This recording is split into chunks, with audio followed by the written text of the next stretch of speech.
This deep dive is brought to you by Stonefly, a leader in enterprise storage, backup and disaster recovery, AI storage, and cloud solutions. If you're looking for secure, ransomware-proof storage, Stonefly offers air-gapped and immutable storage.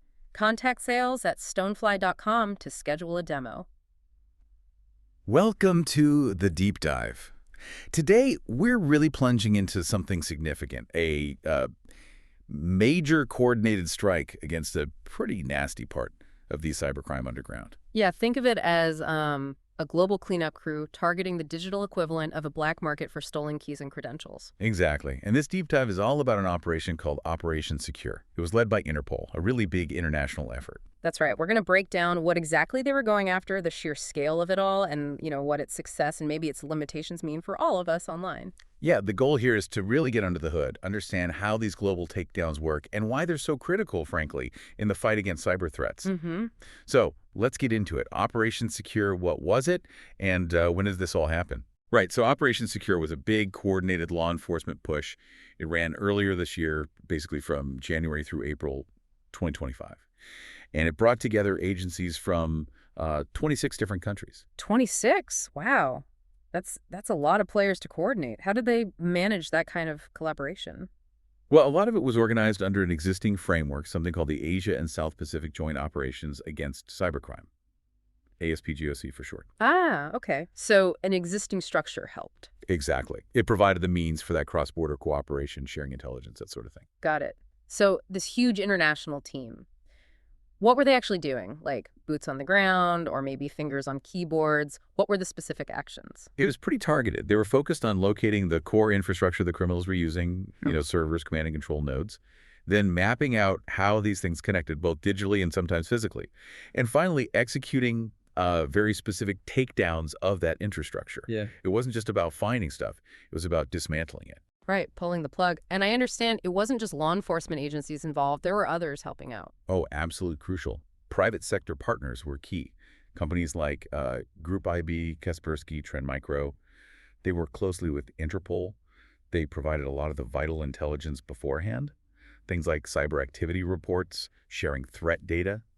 This happened before the operation kicked off. So that pre-operation intelligence was essential for telling law enforcement where to even look. Precisely. It guided the entire effort, helping them pinpoint the most critical targets. Okay, so private sector intelligence feeding into global law enforcement action. Fascinating. Now, you mentioned infrastructure. What kind of cybercrime infrastructure was the main target here? The primary focus was on something called info stealers. Info stealers. Okay, the name gives a strong hint, but let's define that properly. What exactly is info stealer malware? Think of it as like a stealthy digital thief. It's malicious software, malware, specifically designed to run silently on your computer or phone. And its job is just to find and extract sensitive data from that infected device. These infected devices are often called bots in the underground. And what kind of data are we talking about? Is it just like usernames? Oh, much more than that. Much more valuable to criminals. We're talking browser credentials, saved logins, passwords, cookies, the things that keep you logged into websites, credit card details you might have saved for online shopping, and even cryptocurrency wallet data. Basically anything valuable they can get their hands on. Wow. So it's basically harvesting the keys to someone's entire digital kingdom. Pretty much, yeah. And this is where it gets really worrying, right? How is this stolen data actually used? It doesn't just sit there. No, absolutely not. This is the critical link. These logs, the bundles of stolen data from each bot, are incredibly valuable commodities. They're bought and sold constantly on cybercriminal underground forums and marketplaces. Sold for what purpose? They're primarily sold as initial access. Initial access, meaning a way into something bigger. Exactly. Getting hold of these stolen credentials, these logs, is often the very first step criminals take to launch much larger attacks. Think ransomware deployments, they need that first login. Major data breaches, sophisticated fraud like business email compromise or BEC. Gaining that initial foothold via an info stealer log is often how these major incidents begin. So these individual infections, maybe on someone's home PC, are actually fueling the massive cyber attacks we hear about hitting companies and organizations. Precisely. Info stealers are a primary tool for gaining that unauthorized access needed to kick off those bigger, more damaging campaigns. That's why hitting them is so important. Okay, that makes sense. So Operation Secure. Huge international effort, private sector help, targeting the infrastructure behind these info stealers. What did they actually achieve? What were the results on the ground? The results were pretty substantial. Law enforcement and their partners managed to take down over 20,000 malicious IP addresses or domain names, all directly linked to these infostealer operations. 20,000. That sounds like a lot. Do we know what percentage that represents of the targets they identified? Yeah, Interpol reported that represented taking down 79% of the suspicious IP addresses they had flagged as part of this operation. Almost 80%. That's a significant disruption.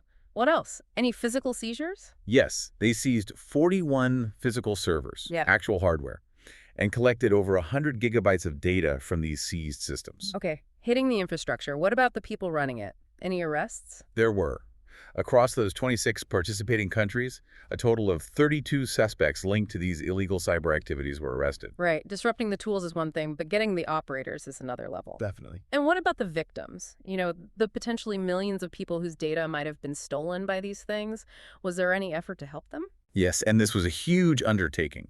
Authorities initiated a massive notification campaign, reaching out to over 216,000 identified victims or potential victims. Wow, over 200,000 notifications. What was the point of that? Just letting them know?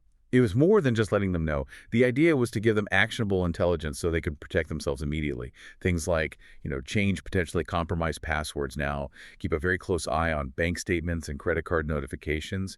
Critically, enable multi-factor authentication wherever possible, and run security scans on their devices to check for any lingering malware. It's about immediate damage limitation. That victim notification piece feels incredibly important. It connects the dots back to the individual impact. Absolutely.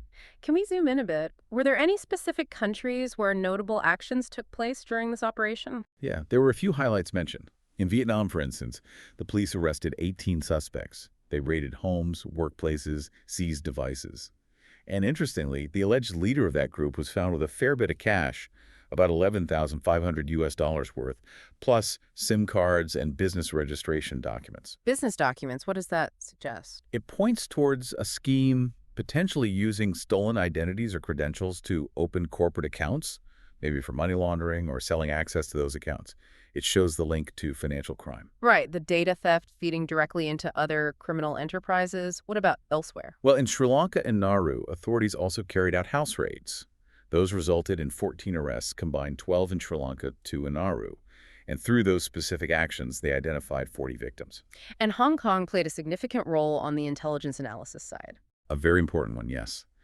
The Hong Kong police apparently analyzed over 1,700 pieces of intelligence shared by Interpol. And through that work, they identified 117 command and control servers, C2 servers being used. These weren't all in one place. They were hosted across 89 different internet service providers, making them harder to track. And these C2 servers are like the nerve centers for the criminals, right? Controlling the malware. Exactly. They're the central hubs used to manage the infected bots, send commands, launch phishing campaigns, coordinate online fraud, social media scams, all that sort of thing. Mapping those out was key. Okay. And besides the infrastructure, did they identify specific types of info stealers that were particularly common or targeted in this operation? They did. The operation overall targeted nearly 70 different variants, which is quite a range. But some of the big names that stood out were families like Vidar, Luma Stealer, which is also known as Luma C2, and Radamanthys. Luma Stealer. That name sounds familiar. Hasn't that been targeted recently elsewhere? It has, yes. It was also the target of a separate recent disruption effort. So it really highlights how widespread and, frankly, important that particular stealer is in the current cybercrime landscape. So they were definitely going after some of the major players in the info stealer game. Looking at this whole picture, the scale, the results, how are the experts viewing the significance of Operation Secure? What's the takeaway? Well, there's a really strong theme around collaboration. Neil Jetton, who's Interpol's director of cybercrime, basically said this operation shows, again, the power of sharing intelligence globally. He emphasized how that sharing is vital for disrupting the malicious infrastructure and preventing harm on a large scale, both to people and businesses. So for Interpol, it's proof that the collaborative model works. What about cybersecurity experts outside of law enforcement? Ensar Seeker, the CIOSO at Socradar, had some strong words. He called Operation Secure one of the most impactful international crackdowns on the infostealer ecosystem to date. He really pointed to the sheer breadth of it, the coordination, and went so far as to call infostealers the backbone of modern cybercrime. The backbone. That's a strong statement. Did he comment on the arrests specifically? Yes, and this was an interesting point. He noted that targeting the operators and developers, not just, low-level distributors selling the logs, is strategically important. It hits higher up the food chain. And he also mentioned that seized data that 100 gigs is like intelligence gold. It gives huge insights into how these groups work, who their victims are, technical details, really valuable stuff. That intelligence could fuel future takedowns, I imagine. But Seeker also added a note of caution, didn't he? A bit of realism. He did. He stressed that while this is a major disruption, it's not necessarily a complete dismantling. He fully expects these criminal groups to be resilient. They'll likely try to adapt, maybe fork their malware code, rebrand their services, rebuild infrastructure. They've done it before after takedowns. Right, so it's a constant battle, not a final victory. That's a really important perspective. Absolutely. It highlights the ongoing nature of this fight. What about other voices from the security industry? Eric Cron from Nobi4 praised the international cooperation, calling it incredibly important for protecting economies. He also hammered on the point that stealing and selling this information is just plain big business for criminals with tangible impacts on both organizations and everyday people. And the private companies involved, the ones sharing the intel. Well, Yulia Shlochkova from Kaspersky basically said, look, cyber threats don't respect borders, so our response can't either. She highlighted how valuable it is when private companies share their threat data and emphasized that cybersecurity is really a shared responsibility. Trend Micro echoed that sentiment, saying proactive intelligence sharing and cross-border teamwork are simply essential for any effective defense. It really paints a picture of this complex ecosystem, law enforcement agencies across the globe, private security firms, all working together against this foundational type of threat. Absolutely. And that brings it right back to you, the listener. Why should you care about some international operation targeting servers maybe thousands of miles away? Well, because, as we've laid out, these info stealers are designed to steal your data. Your passwords, your bank details, your logins, that's the prize they're after. Exactly. And that stolen data isn't just, an isolated incident. It actively fuels the wider cybercrime economy. Those credentials bought and sold are the starting point for ransomware attacks that shut down hospitals, for fraud schemes that empty bank accounts, for identity theft that can wreck someone's life for years. It's not abstract at all. It has direct, real-world consequences for individuals, for businesses, for everyone. Right. And so while Operation Secure is definitely a significant blow against this infrastructure, and it's great they made arrests, it also just highlights that we're dealing with a very persistent, very adaptive threat. It's an ongoing struggle. Which underlines the importance of those protective measures we talked about earlier. Definitely. Those recommendations: changing compromised passwords immediately, keeping a close watch on your financial accounts, enabling multi-factor authentication everywhere you possibly can, running security scans, they become even more critical when you understand the context. Yeah, practical steps that make a real difference. This has been a fascinating look behind the scenes of a major global cyber operation. It really shows what can be achieved through that international cooperation and public-private partnership, disrupting infrastructure, getting arrests. But it also starkly reminds us how resilient and dangerous threats like info stealers continue to be. Which really leaves us with a big question to think about, doesn't it? If these massive disruption operations, as impactful as they are, don't fully dismantle the threat, if the cybercrime underground is just that resilient, then what does it really take to get ahead of pervasive threats like info stealers? And how much of that responsibility falls on global law enforcement versus maybe the security, hygiene, and vigilance of every single individual and organization out there? That's the multi-billion-dollar question, isn't it? No easy answers there. Indeed.